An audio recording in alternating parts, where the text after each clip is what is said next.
Hello friends, welcome है एक नए वीडियो के साथ मेरे चैनल पे। तो आज नया वीडियो चलेगा। नए वीडियो में मैं आपको टॉपिक बताऊंगा संवैधानिक जो विकास हुआ था, उसके बाद कुछ चरण हुए थे, उसके बाद मैंने बताया था कि विशेषताएं क्या थी। पहले पहले मैंने आपको बताया था संवैधानिक विकास। पहले मैंने आपको बताया था संवैधानिक विकास। उसके बाद फिर मैंने आपको बताया था संवैधानिक विकास के बाद संवैधानिक विकास के बाद पहले तो मैंने आपको बताया था कि संवैधानिक भारत का जो संवैधानिक विकास है वो किस तरीके से चला था। तो संवैधानिक विकास 2 चरणों में चला था। इसके 2 चरण माने जाते हैं संवैधानिक विकास के। पहला चरण जो है 1773 से लेके 1858 तक माना जाता है। ठीक, ये पहला चरण है, फर्स्ट चरण ये संवैधानिक विकास का। ये कंपनी के अंतर्गत विकास कहलाता है। जो संवैधानिक विकास है ये कंपनी के अंतर्गत संवैधानिक विकास है। तो जो ईस्ट इंडिया कंपनी ने ये संवैधानिक विकास अपने तरीके से किया था। उसने कुछ रेगुलेशन एक्ट लाए और उसके बाद संवैधानिक विकास हुआ। ये पहला चरण था जो मैंने आपको बताया। जैसे संवैधानिक विकास का प्रथम चरण था, ये ईस्ट इंडिया कंपनी द्वारा लाए गए जो कानून थे, वो उसके द्वारा लाए गए कानून के द्वारा ये पहला चरण पूरा होता है। अब 1858 में जो क्रांति हुई थी एक, जिसको हम 1858 की जो क्रांति बोलते हैं, 1858 की जो क्रांति हुई थी, जिसको स्वतंत्रता संग्राम या कह सकते हैं कि कुछ लोग इसको भारत का पहला स्वतंत्रता संग्राम कहते हैं। 1858 की जो क्रांति हुई थी, 1858 की क्रांति को जो है कुछ लोग स्वतंत्रता संग्राम कहते हैं। भारत का पहला स्वतंत्रता संग्राम था। कुछ लोग इसे केवल एक सैनिक विद्रोह के नाम से जानते हैं। कुछ लोग कहते हैं ये केवल सैनिक विद्रोह था। ठीक है। तो 1858 के बाद फिर जो चरण चलता है, 1858 के बाद जो बात चलती है सैनिक विद्रोह के बाद, 1858 के बाद जो एक्ट आते हैं वो 1858 के बाद 1947 तक जो एक्ट चलता है, 1947 तक, 1858 से लेके 1947 तक, 1947 तक जो चलता है चरण, उसको कहते हैं कंपनी के अतिरिक्त जो विकास हुआ था उसको कहते हैं ब्रिटिश क्राउन के अंतर्गत ब्रिटिश क्राउन के अंतर्गत ब्रिटिश क्राउन के अंतर्गत जो संवैधानिक विकास हुआ था, अंतर्गत विकास, उसको दूसरा चरण कहते हैं। ब्रिटिश क्राउन के अंतर्गत जो संवैधानिक विकास हुआ था, इसको दूसरा चरण कहते हैं संवैधानिक विकास।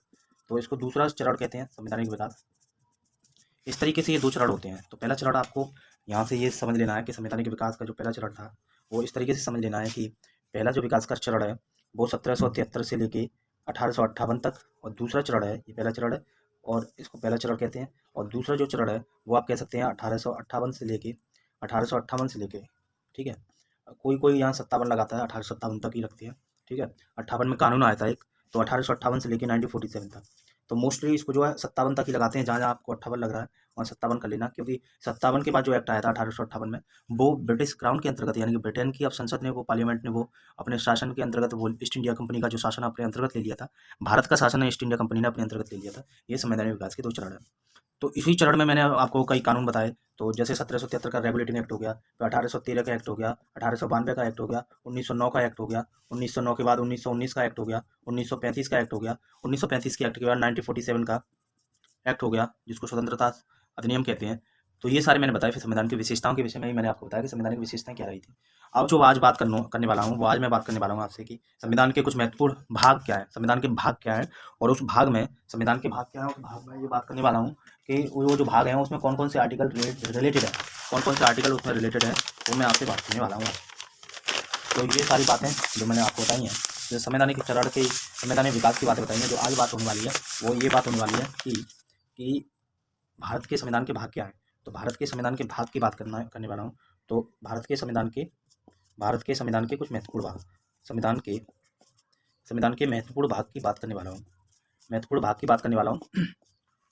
तो इसमें कितने भाग हैं, तो जब संविधान बना था तो कितने भाग थे, कितने अनुच्छेद थे, वो सारी बातें मैंने आपको बता दी हैं। लेकिन आज इसके एक एक भाग की शॉर्ट इंट्रोडक्शन के विषय में शॉर्ट इंट्रोडक्शन पढ़ेंगे, केवल शॉर्ट इंट्रोडक्शन में पढ़ेंगे कि इसके क्या क्या भाग हैं, पार्ट्स क्या हैं, पार्ट्स में कौन कौन सा जो अनुच्छेद है कैसे कैसे रिलेटेड है, पार्ट्स में कौन सा अनुच्छेद कैसे रिलेटेड है, उसी की बात करेंगे। चलिए शुरू करते हैं। अगर अभी तक आपने चैनल को सब्सक्राइब नहीं किया है तो चैनल को सब्सक्राइब कर लो, जिससे आने वाली वीडियो आपको सबसे पहले मिले। और यदि आप UP PGT TGT political science के लिए तैयारी कर रहे हैं तो चैनल को सब्सक्राइब कर सकते हैं। साथ ही साथ अन्य विभिन्न परीक्षाओं की तैयारी, UPSC, UP PCS, political science से रिलेटेड या फिर अन्य किसी परीक्षा की तैयारी कर रहे हैं। अभी तो मैं पॉलिटिकल साइंस केवल पढ़ा रहा हूँ, क्योंकि अभी पीजीटी, यूपी पीजीटी टीजीटी के लिए पॉलिटिकल साइंस का जो विद्यार्थी हैं तो वो उसको पढ़ सकें, तो मैं पॉलिटिकल साइंस को पढ़ा रहा हूँ।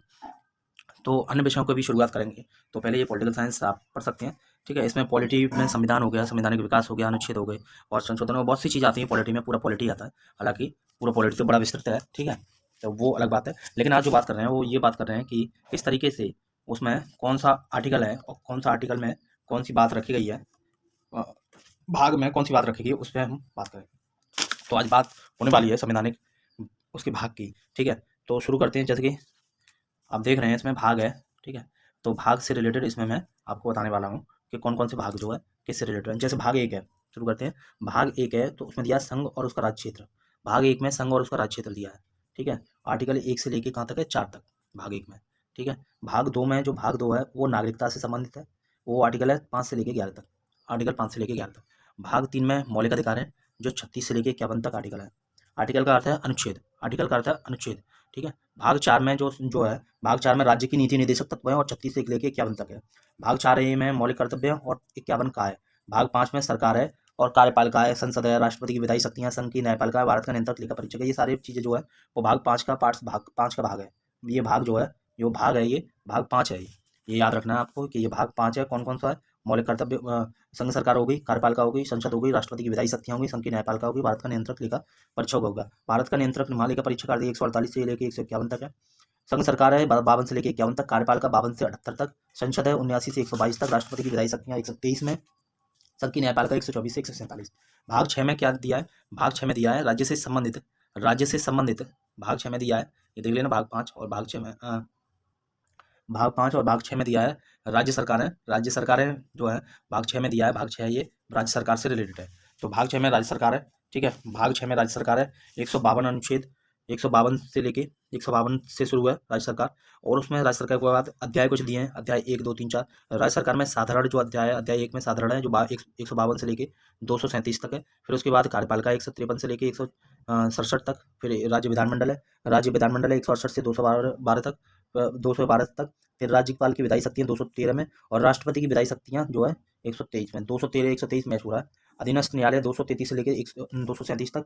उसके बाद भाग 7 है, राज्य से संबंधित पहली अनुसूची निश्चित हो गई है। उसके बाद भाग 8 है संघ राज्य क्षेत्र, भाग 8 है संघ राज्य क्षेत्र, आर्टिकल 299 से 239 से लेकर 247 तक।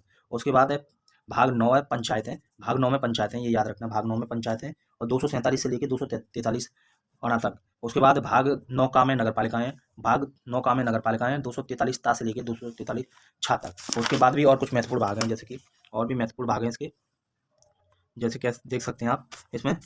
तो इसमें भाग दिया है फिर भाग 9 खा में सहकारी समितियां 243 जेड से लेकर जो 243 जेड टी तक। भाग 10 में दिया है अनुसूचित जाति और जनजाति क्षेत्र 244 से 244 का तक।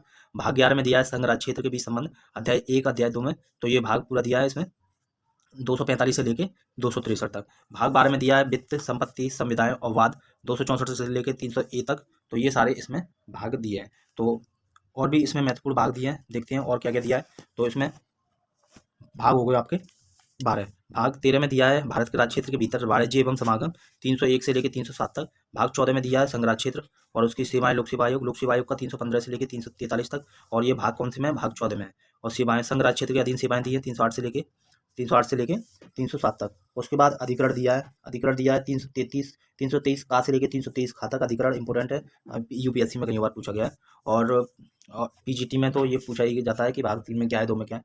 तो ये सारी चीज़ें आपको मिल जाएंगी वहाँ पे। तो भाग 15 में निर्वाचन दिया है, निर्वाचन 330 से लेकर 342 का तक निर्वाचन। तो 300 ये निर्वाचन से संबंधित है। भाग जो है 16 में दिया है कुछ वर्गों से संबंधित विशेष प्रावधान 330 से लेकर 342 तक का तक। राजभाषा दी है भाग 17 में, भाग 17 में राजभाषा दी है 343 से लेकर 351 तक। और भाग 17 में संघ की भाषा दी है 343 से लेकर 344 तक। प्रादेशिक भाषाएं 345 से 347 तक। सर्वोच्च न्यायालय, उच्च न्यायालय की भाषा दी है 348 से लेकर 349। और विशेष निर्देश दिए हैं 348 से लेकर 349 और 350 से लेकर 351 तक। तो ये सारी चीज़ें दी है। भाग 18 में आपात उपबंध दिया 352 से लेकर 360 तक। भाग 18 में दिया है आपात उपबंध 352 से लेकर 360 तक। भाग 19 में दिया है प्रकीर्ण 361 से लेकर 367 तक। और भाग 20 में दिया है संविधान का संशोधन 368। भाग 20 में संविधान का संशोधन 368 दिया है, वो 20 में है, ठीक है। आपात उपबंध जो है भाग 18 में। भाग 21 में दिया अस्थायी संक्रमण, भाग 21 भाग जो है भाग 21 में दिया अस्थायी संक्रमण आपात उपबंध, ये देख लेना। तो भाग 20 में दिया संविधान का संशोधन 368, 21 में दिया अस्थायी संक्रमण विशेष उपबंध 369 से 392। और भाग 22 में दिया संक्षिप्त नाम प्रारंभ हिंदी व प्राधिकरण पाठ 393 से 395, जो अंतिम भाग है। तो इस तरीके से ये संविधान के कुछ महत्वपूर्ण ये सारे भाग हैं और इसके जो है संबंधित आर्टिकल हैं। और उसके बाद नई वीडियो में हम बात करेंगे, इसमें कुछ महत्वपूर्ण भारतीय संविधान के महत्वपूर्ण अनुच्छेदों पर एक नज़र डालेंगे।